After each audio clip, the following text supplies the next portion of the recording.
Assalamualaikum warahmatullahi wabarakatuh. A'udzu billahi minasyaitonir rajim. Bismillahirrahmanirrahim. Alhamdulillahilladzi afdhalana bis-shalah wa ya'muruna bil 'amali shalih wat ta'ah. Walladzi nastahdi fi kulli al-umuri wal madlamah. Asyhadu an la ilaha illallah wahdahu la syarika lah wa asyhadu anna Muhammadan abduhu wa rasuluh. Amma ba'd. Yang terhormat pimpinan cabang Fatayat Nahdlatul Ulama Kabupaten Banyumas beserta jajaran pengurusnya, yang kami hormati pimpinan anak cabang Fatayat Nahdlatul Ulama se-Kabupaten Banyumas beserta jajaran pengurusnya, serta sahabat-sahabat Fatayat dan pemirsa yang dirahmati Allah. Kuliah Ramadan kali ini kita akan membahas tentang langkah-langkah agar anak rajin sholat. Berbicara tentang sholat merupakan ibadah yang wajib dilakukan oleh setiap muslim yang sudah balik. Sholat juga merupakan ibadah yang paling utama. Karena apa? Karena awwalu ma yuhasabu bil 'abdu yaumal qiyamati as-sholatu. Amal yang pertama kali akan dihisab di hari kiamat adalah sholat. Mengingat begitu pentingnya sholat, maka kita sebagai orang tua berkewajiban mendidik dan membimbing anak-anak kita agar mereka mampu melaksanakan sholat dengan baik dan benar. Lalu, di umur berapakah orang tua hendaknya memerintahkan anak-anak melaksanakan sholat? Nah, dalam hal ini Rasulullah SAW bersabda, Bismillahirrahmanirrahim. Muru auladakum bis-sholati wa hum abna'u sab'i sinin wadribuhum 'alaiha wa hum abna'u 'ashri sinin wa farriqu bainahum fil madaji'. Suruhlah anak-anak kalian untuk sholat ketika mereka berumur 7 tahun. Dan pukullah mereka karena meninggalkan sholat ketika umurnya 10 tahun. Dan pisahkanlah mereka di tempat tidur.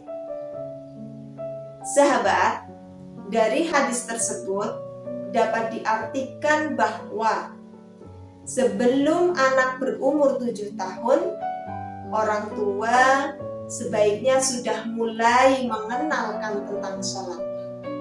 Bagaimana caranya sholat? Apa saja yang dibaca ketika sholat?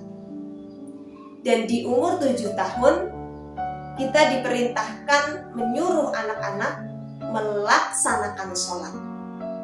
Sebagai contoh, ketika ada adzan, Allahu Akbar, Allahu Akbar.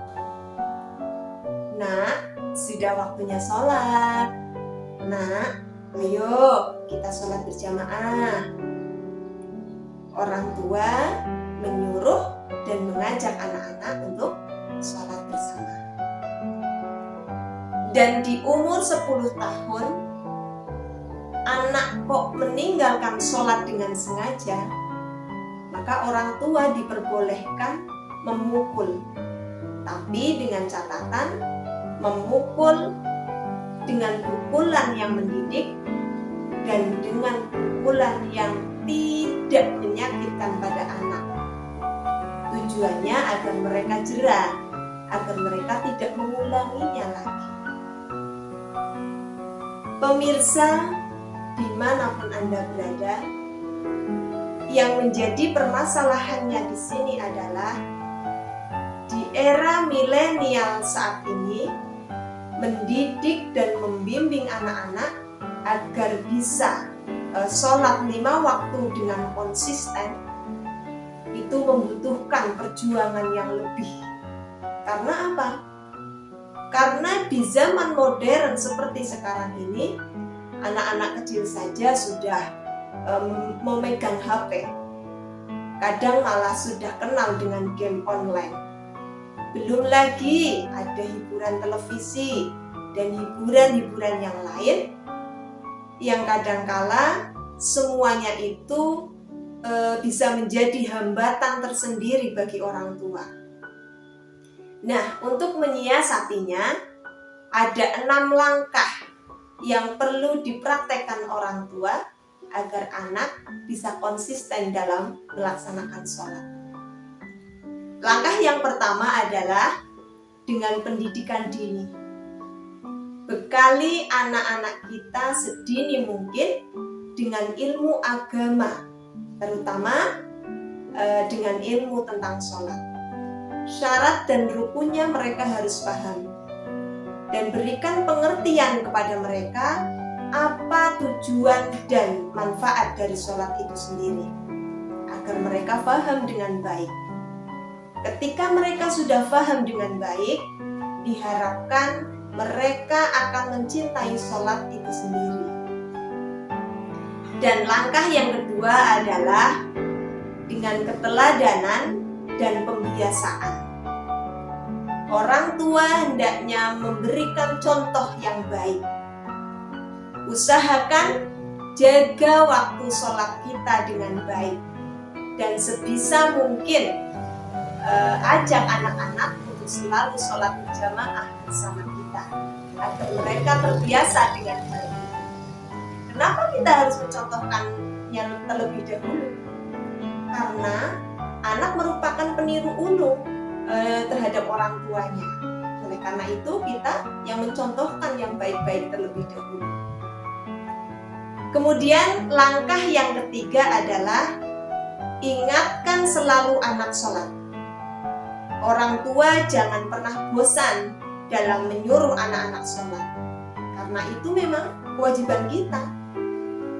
Allah berfirman dalam Al-Quran, Bismillahirrahmanirrahim, wa'mur ahlaka bis-sholati wastabir 'alaiha.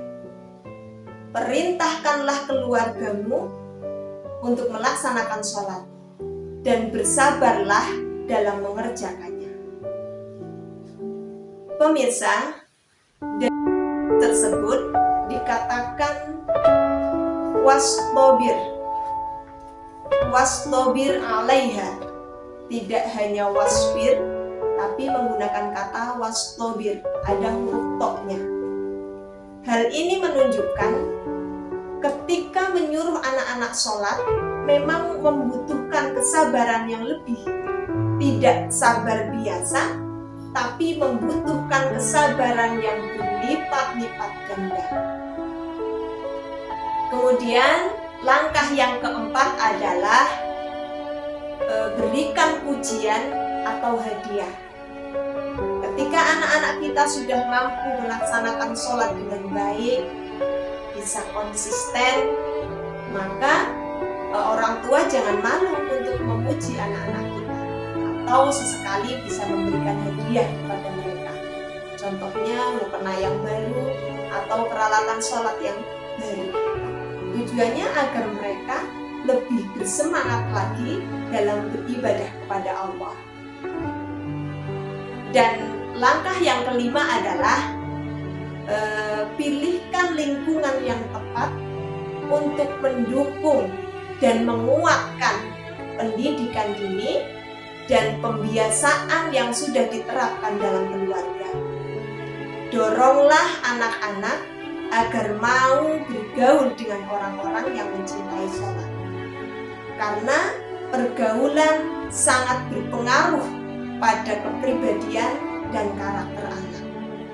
Oleh karena itu, orang tua harus memilihkan lingkungan yang baik. Dan langkah yang terakhir, yaitu langkah yang keenam adalah doakan kebaikan untuk anak.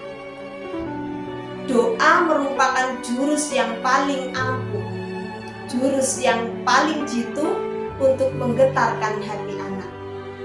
Bahkan berdoa agar anak dan keluarga rajin sholat saja dilakukan oleh Nabi Ibrahim. Maka sudah selayaknya orang tua seperti kita juga selalu mendoakan anak-anak. Kita bisa membaca doa yang dibaca oleh Nabi Ibrahim. Bismillahirrahmanirrahim. Rabbij'alni muqimas sholati wa min dzurriyyati. Rabbana wa taqabbal du'a. Ya Allah, ya Tuhanku, jadikanlah aku dan anak cucuku orang yang tetap melaksanakan sholat. Ya Tuhan kami, perkenankanlah doaku. Sahabat Fatayat dan pemirsa yang dirahmati Allah, demikianlah uraian tentang langkah-langkah agar anak rajin sholat. Semoga apa yang saya sampaikan bisa bermanfaat bagi kita semua. Intinya adalah sholat itu mesti dipaksa agar mereka terbiasa. Dan bila sudah terbiasa, maka akan merasa cinta. Ketika sudah cinta, maka ketika meninggalkannya, maka akan timbul rasa bersalah dan berdosa. Ingat selalu, anak adalah penerus kita sujud kepada Allah. Oleh karena itu, ayo didik dan bimbing anak-anak kita agar menjadi generasi penerus yang hebat, generasi penerus yang bertakwa kepada Allah Subhanahu wa Ta'ala. Cukup sekian yang dapat saya sampaikan. Wal 'afwu minkum, wallahul muwaffiq ila aqwamit thoriq. Wassalamu alaikum warahmatullahi wabarakatuh.